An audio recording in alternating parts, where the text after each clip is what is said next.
La naissance de Jésus a été prédite, annoncée, plusieurs siècles avant. Et ce qui est merveilleux, c'est que on donne des précisions extraordinaires de cette naissance. On donne même le nom. Ésaïe en parle.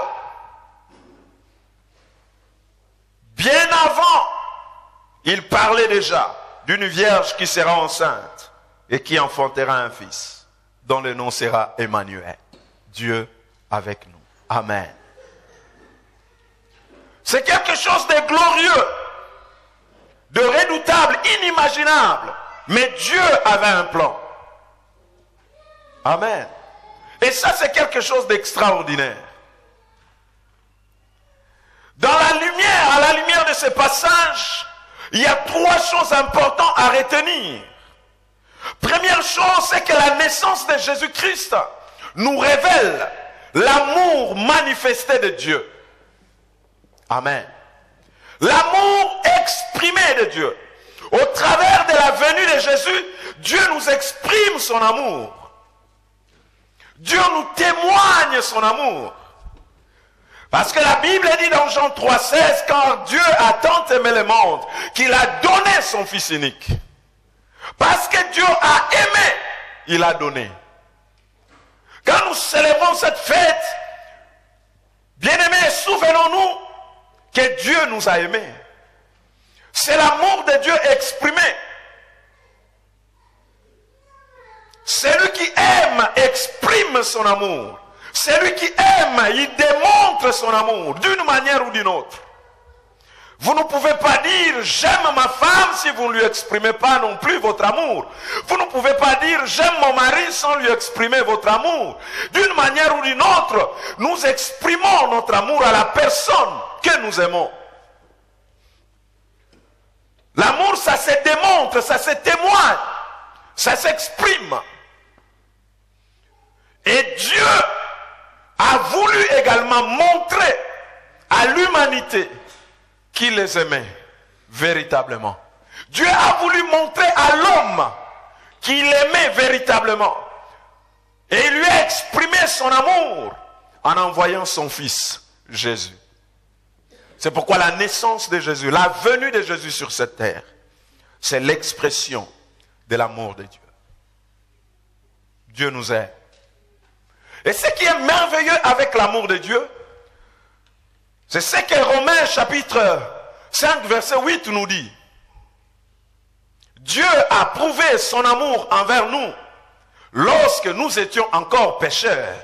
Christ est mort pour nous. Amen. C'est que cet amour de Dieu, Dieu l'a prouvé alors que nous étions pécheurs, c'est-à-dire dans des conditions où nous ne méritions pas l'amour, mais Dieu nous a montré l'amour.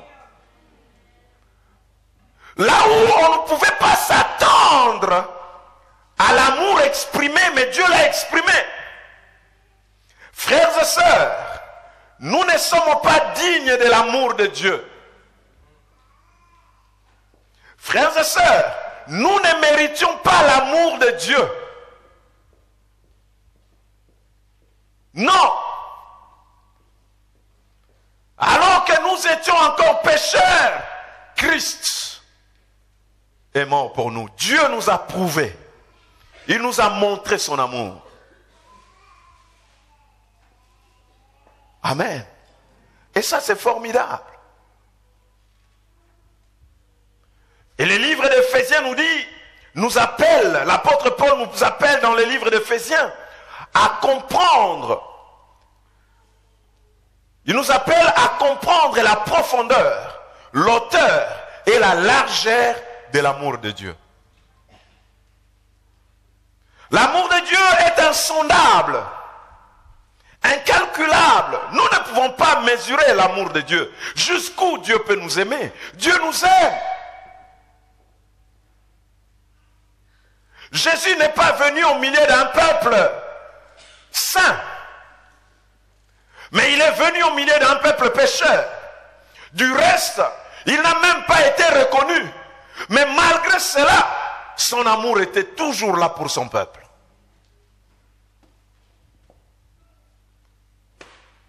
Dieu ne nous aime pas parce que nous avons décidé d'abandonner le péché et de marcher avec lui. Non. Dieu nous aime tout court. Amen. Dieu nous aime.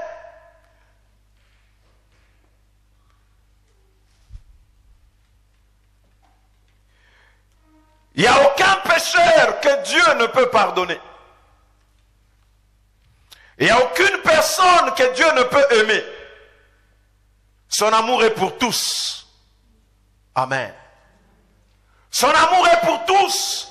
C'est un amour sans frontières ni barrières. Elle dépasse l'étendue, les barrières raciales, tribales. Elle dépasse. Cet amour va au-delà des limites humaines.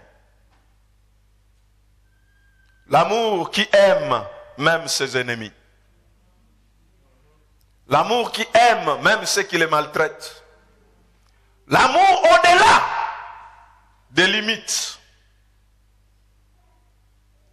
Alors que l'homme, avec son amour, il a fixé des limites. Il aime celui qu'il aime.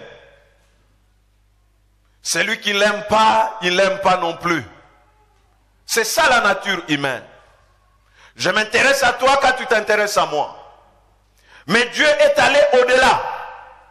Alors que nous étions encore pécheurs, ennemis de Dieu, et loin de Dieu, mais Dieu nous a prouvé son amour. Ne mérite-t-il pas notre louange? Ne mérite-t-il pas notre adoration? En face de cet amour, qu'est-ce que nous pouvons lui donner en échange? Même nos paroles sont insuffisantes. Notre sainteté n'est rien face à la profondeur, l'auteur et la largeur de son amour. Dieu nous aime. Son amour nous supporte encore jusqu'aujourd'hui. Lorsque même nous tombions, sa main d'amour n'hésite pas d'aller encore dans les profondeurs du péché pour nous retrouver, nous chercher, et nous relever, et nous donner encore de nouvelles forces pour nous dire, continue, je t'aime, je suis avec toi. Alléluia.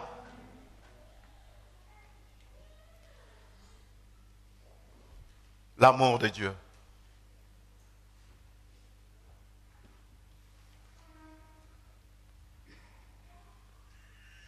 L'amour du Seigneur. Quel amour merveilleux. Cet amour qui n'a pas de frontières ni de limites. Dieu nous aime, frères et sœurs.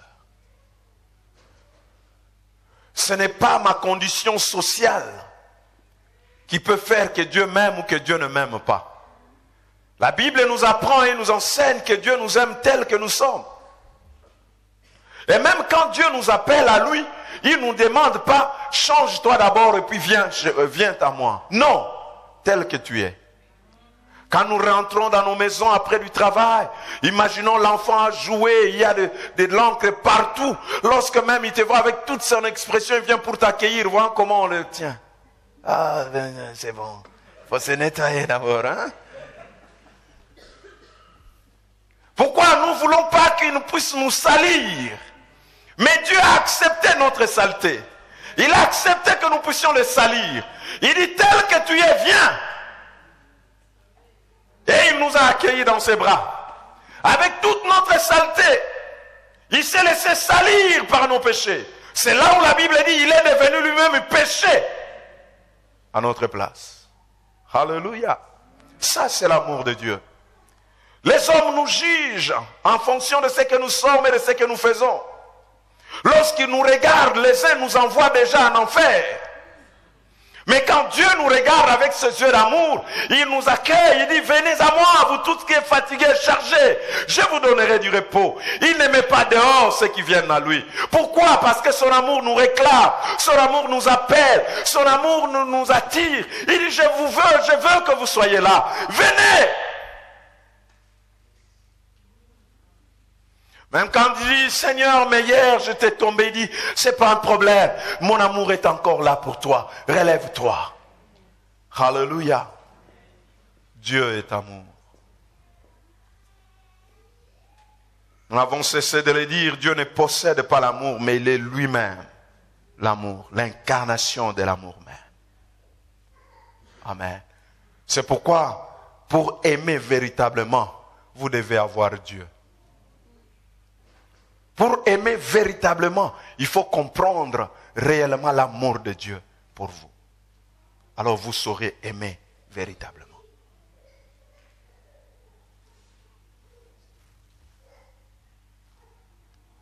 Amen. Deuxième chose importante que nous révèle ces passages par rapport à la nativité, c'est que Dieu est fidèle. Ces passages nous révèlent la fidélité de Dieu.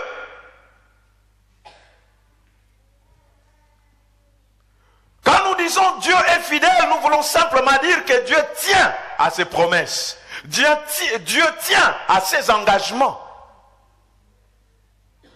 La Bible dit que tout cela arriva afin que s'accomplisse ce que le Seigneur avait annoncé par le prophète. Donc ce que nous sommes en train de vivre dit l'ange qui apparaît à Joseph, il dit c'est l'accomplissement des prophéties. C'est la fidélité de Dieu. Parce que Dieu a tenu à ses promesses. Dieu est fidèle. Dieu est fidèle. Et la Bible dit, il n'est pas un homme pour mentir, ni même fils de l'homme pour se repentir. Ce qu'il dit, il le fait. Quand nous célébrons toutes ces fêtes, n'oublions pas, ne perdons pas de vue la fidélité de Dieu. Là, nous avons la preuve de la fidélité de Dieu. Une fois, il a fait des promesses. Il a dit plus de siècles bien avant. Il a même dit, juste après la chute de l'homme, Dieu a donné une promesse. Il a dit, le descendant, la postérité de la femme écrasera la tête du serpent. Là déjà, Dieu lui-même a prophétisé de la venue de Jésus-Christ. Amen. Une promesse a été faite. Plus de 8 siècles avant sa naissance, Ésaïe prophétise. Il dit, voici la Vierge sera enceinte, elle enfantera un fils, et on lui donnera le nom d'Emmanuel, ce qui signifie Dieu est avec nous. Amen. Dieu a parlé depuis Genèse, dans l'Ancien Testament, tout le temps. De Genèse à Malachie. Il y a les promesses sur le Messie qui doit venir. Mais tout cela, pendant tout ce temps, c'était comme une histoire, des utopies, des choses. Oh, ce prophète, il parle. Mais où est-il?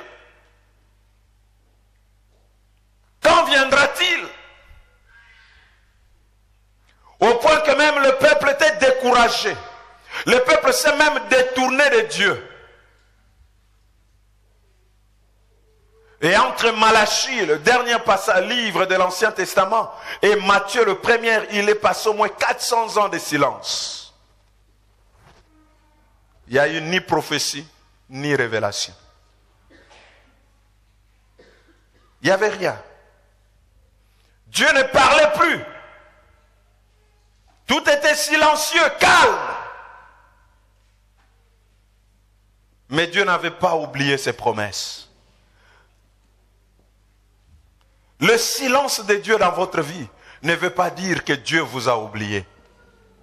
Mais Dieu n'avait pas oublié son peuple. Il avait déjà parlé. Même s'il y a eu un long moment de silence, où rien ne s'est passé, où le peuple a commencé à imaginer tout. Israël s'est trouvé sous la domination du peuple romain, écrasé par tant des empereurs et des Hérodes. Malgré toute cette souffrance, Dieu n'avait pas oublié son peuple, parce que Dieu